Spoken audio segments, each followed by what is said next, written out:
Hey, come and sit with me for a minute. It's that time. I'm done feeding all the feather babies, and of course, as usual, sitting in my favorite spot. I actually have a lot of stuff that's on my mind lately, and well, what do? I like to just sit here and think and be amongst all my feather babies. This is the perfect spot to think and just kind of process things. Partly because the chickens, they really don't care. They don't have things figured out. Honestly, the only thing that they care about is that the two-legged person is actually just bringing them snacks, food, and perhaps some cuddles. Welcome, by the way, if you're new here. My name is Lai, and this is the Accidental Chicken Whisperer. And today, I actually just needed to get some things off my chest and just to talk about aging parents, specifically mine. So here we go.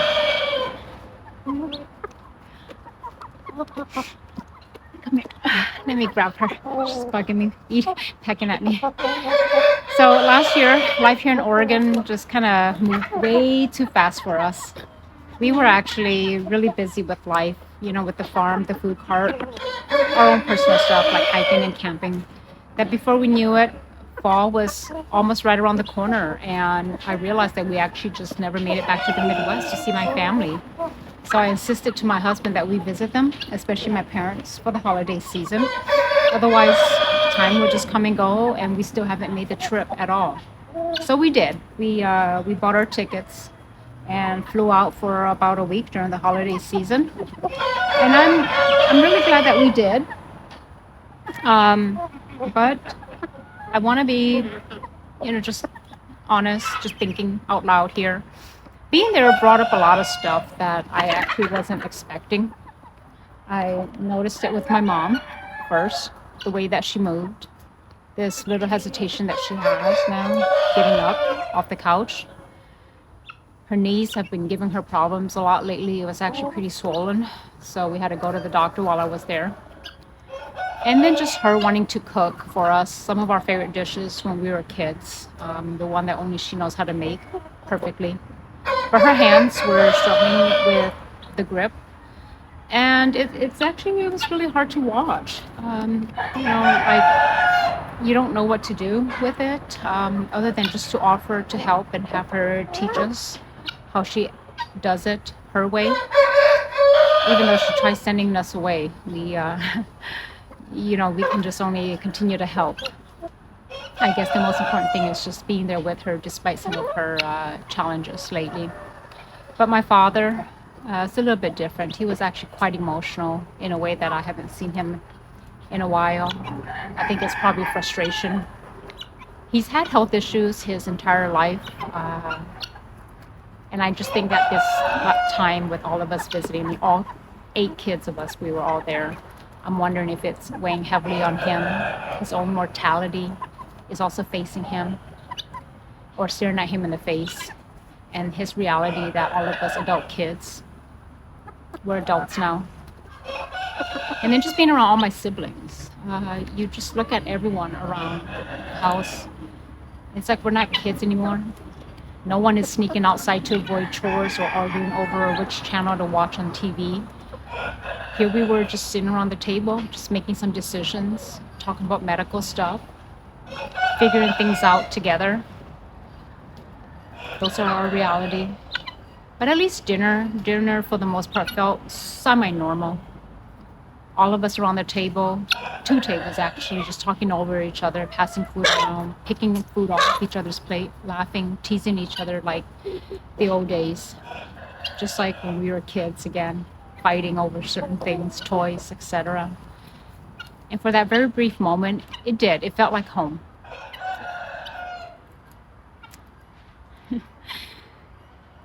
But, time sure has a funny way of doing things to you. Especially because all of us, spanned 4 different states. It just and when you haven't seen each other in a year, it just kind of shows you how much time has changed and how much all of us has changed in a year. Especially my parents. It seems like 1 minute, we're just teenager convinced that we're smarter than our parents. Little do we know, right? Now that we're parents. And next thing you know you're the one helping them make medical decisions. And just everything else.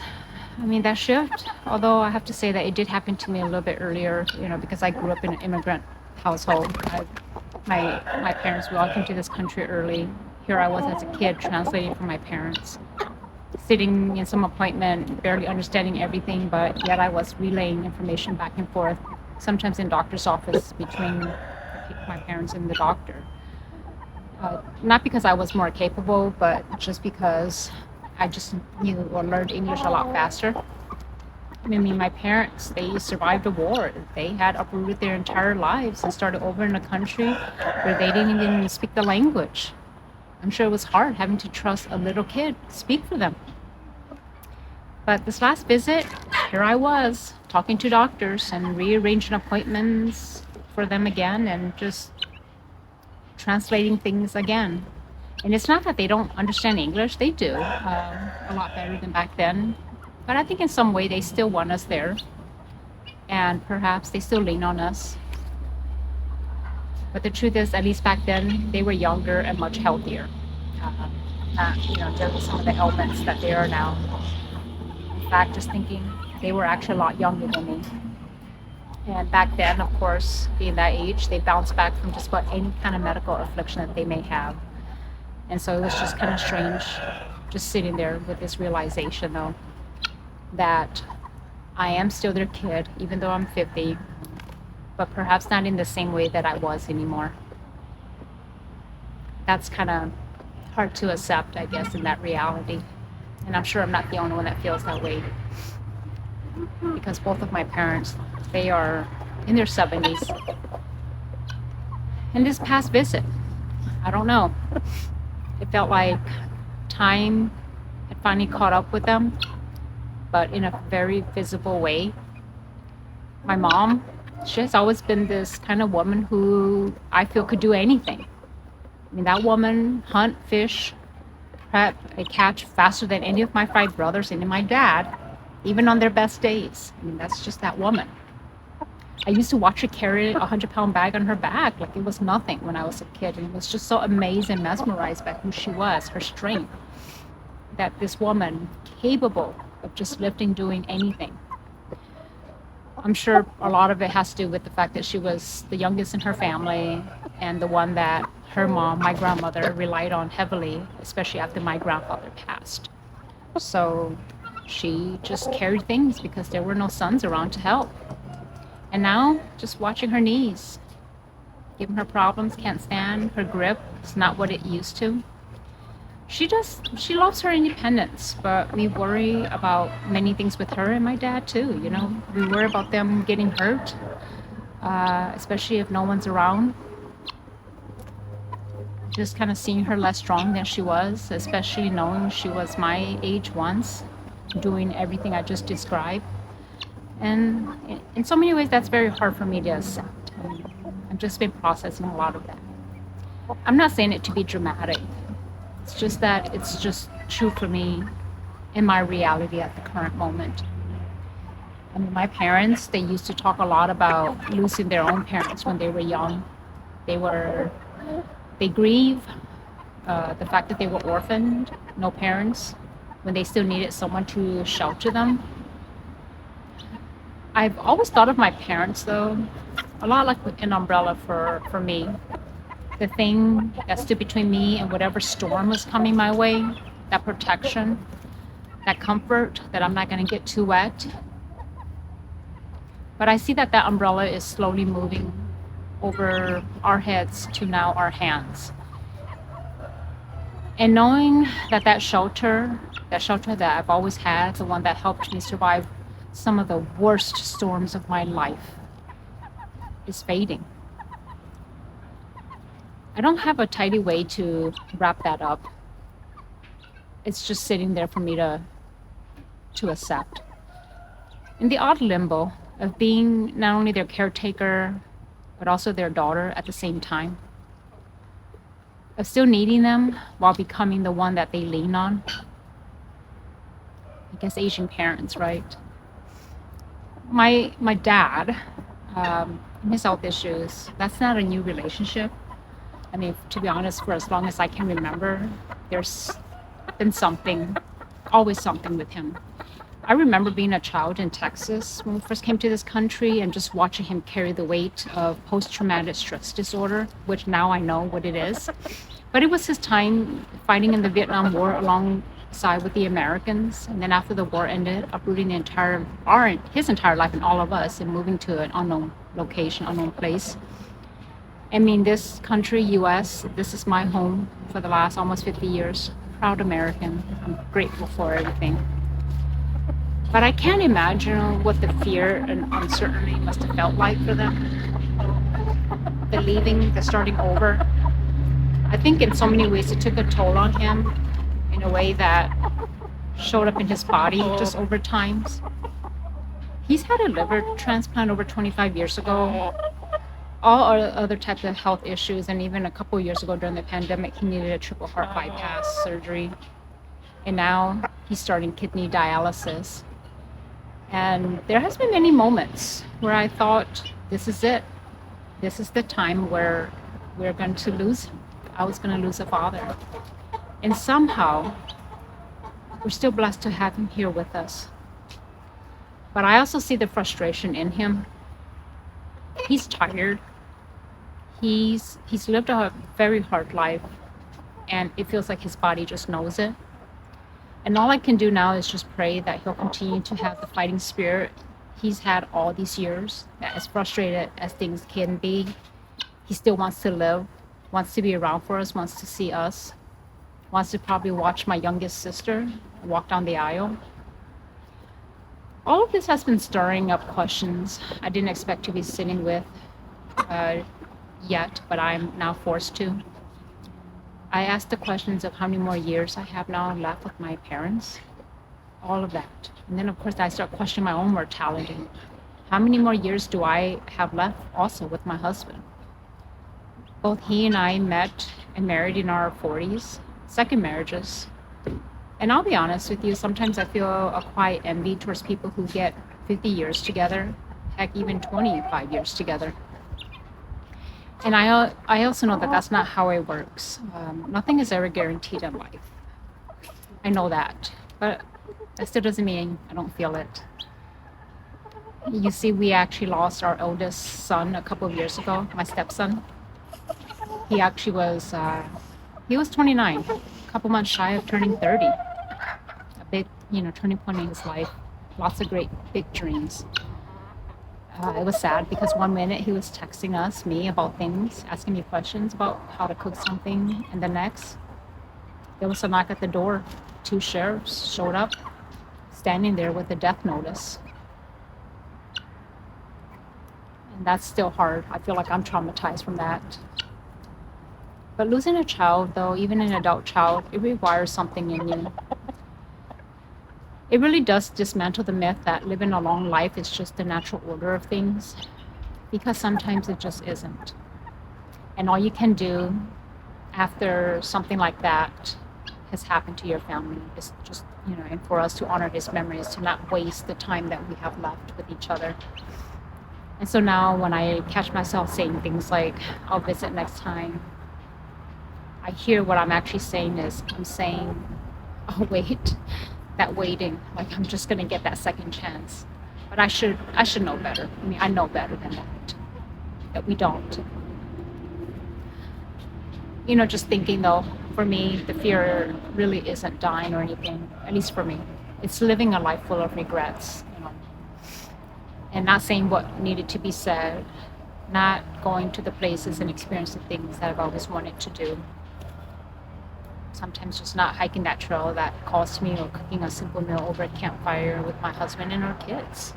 It's like all these things I don't want to regret any of it. And that is actually what's sitting very heavy in me now.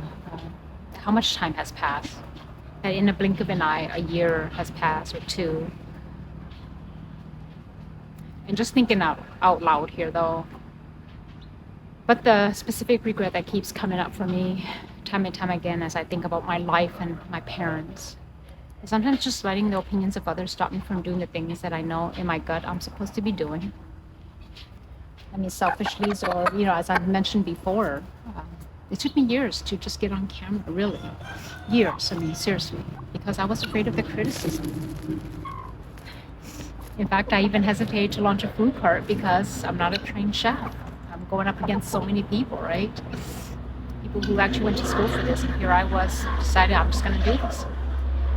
It's sad that I let those fear be the loudest voice in the room, though. Sometimes more times than I care to even admit. And seeing my parents and turning 50, I'm unlearning so many of that. I'm unlearning everything as much as I can.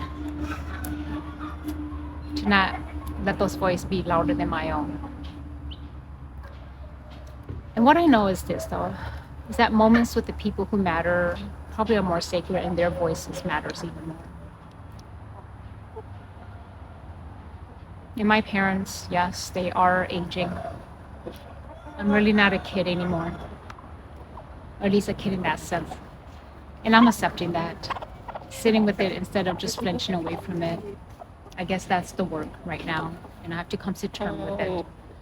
The reality, though, is time, mine, and how much of it I'm actually have. So if you're in the season too, if any of this landed for you, if you're also watching your parents slow down, navigating medical stuff, feeling that weird in between of being someone's child and also someone's caretaker, know that you're not alone. I don't have answers. I really don't. Heck, I'm still navigating all of this myself too. But what I do have and what I plan to do is to be a little bit more intentional about my life and the remainder of it. My husband and I decided that we need to go back and visit my family a little bit more. Go back to the Midwest and visit them more than just, a long week, do more weekend stuff. Because weekends, they do count, right? It adds up. Showing up counts. In my own reflection for my own little, my family personally, is to do more things, not only with just my husband and I, but with my kids too. Making all of them, even though they're adults, holding them accountable, take them out to go camp and hike with us a lot more so that we can at least experience Mother Nature together and her healing properties and her silence and get them more engaged in that. But it's time spent with them is what I'm looking forward to doing a lot more. And then, just committing to living a life, of more of my truth and worrying less about what people think. More visits with each other, with my kids, parents, family, more presence. And just showing up before it's too late. Because I realize that intention, it doesn't have to be grand. It's just, and it's not waiting for the right time. In that the right time is making time right now. Because the truth is that time truly waits for no one. I'm 50 now, and I don't want to be fearing the same things, or thinking the same thing in my 60s. So thank you. Thank you for sitting with me and my chickens today. And may you find joy and peace wherever your journey may take you.